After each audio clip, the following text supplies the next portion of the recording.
pense que le prochain sujet va intéresser pas mal de monde. Qui n'a pas testé une fois dans sa vie un régime amaigrissant? Qui? Mais là, on parle d'une pilule qui pourrait être sur le marché d'ici quelques années. Est-ce le rêve ou la réalité? C'est sérieux, en tout cas, assez pour qu'on en parle ouvertement de plus en plus, Maryse Gagnon.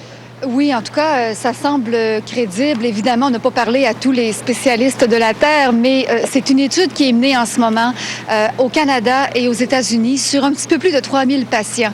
Et les premiers essais cliniques, en tout cas, semblent absolument prometteurs parce que on s'est rendu compte qu'avec cette pilule-là, les patients ont perdu à peu près 10 % de leur poids initial. On parle d'une moyenne environ de 19 livres et c'est du poids qu'ils n'ont pas repris. Donc oui, ça semble prometteur. Alors, comment ça se fait qu'ils réussissent à maigrir comme ça? Vous me direz, c'est possiblement la question que vous allez vous poser. C'est parce que cette pilule-là, elle agit au niveau du cerveau. En fait, ça provoque une sensation de satiété. Mais ça vient pas tout seul parce que les gens qui ont fait ces tests-là, qui ont pris cette pilule-là, ont aussi été, bien sûr, soumis à un régime là, parce qu'il faut quand même être bas en calories. Mais ça donne quand même des résultats, mais ça vient pas tout seul, ce miracle-là. J'ai rencontré une chercheure cet après-midi. Je vous laisse entendre ce qu'elle avait à dire là-dessus.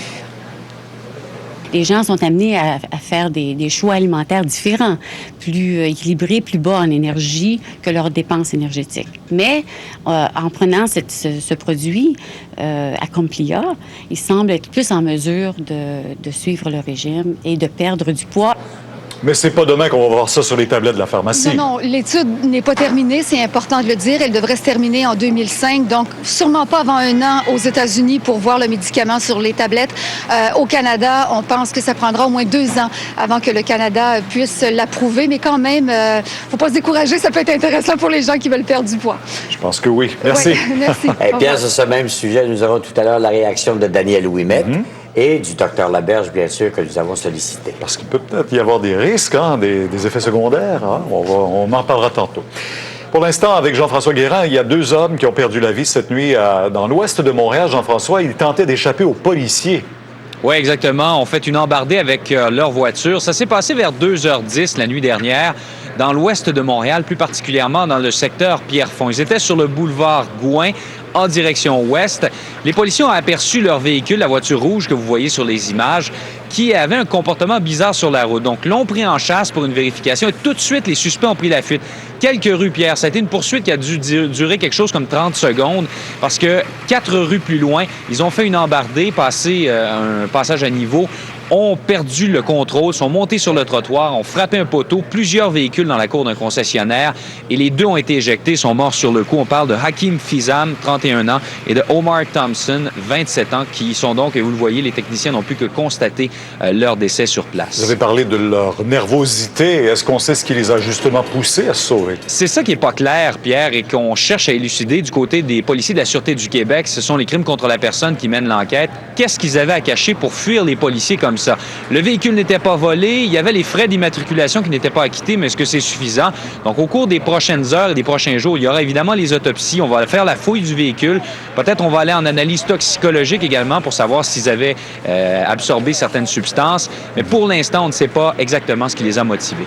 Maintenant, une autre histoire, une triste histoire. C'est une affaire de triangle amoureux qui a fait 3 victimes à Maniwaki, en Outaouais. Et ça s'est passé, Pierre, hier soir, vers 21h15. Les policiers qui ont reçu un appel d'urgence provenant d'une résidence de la rue King à Maniwaki. C'est un adolescent qui l'a logé disant qu'il y avait eu un homicide à l'intérieur.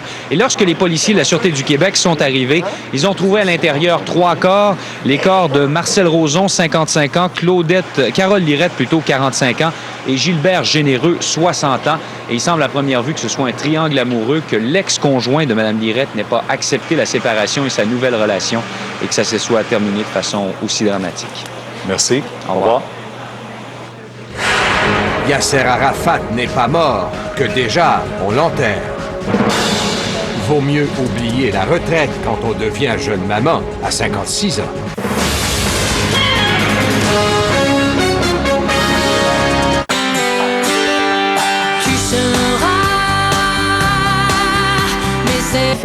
Les syndiqués veulent envoyer un message clair au ministre de la Santé. Et une matinée mouvementée pour les automobilistes. Un camion a pris feu sur le pont La Violette ce matin, forçant ainsi sa fermeture pendant une partie de la matinée. La circulation était rétablie juste avant l'heure du dîner.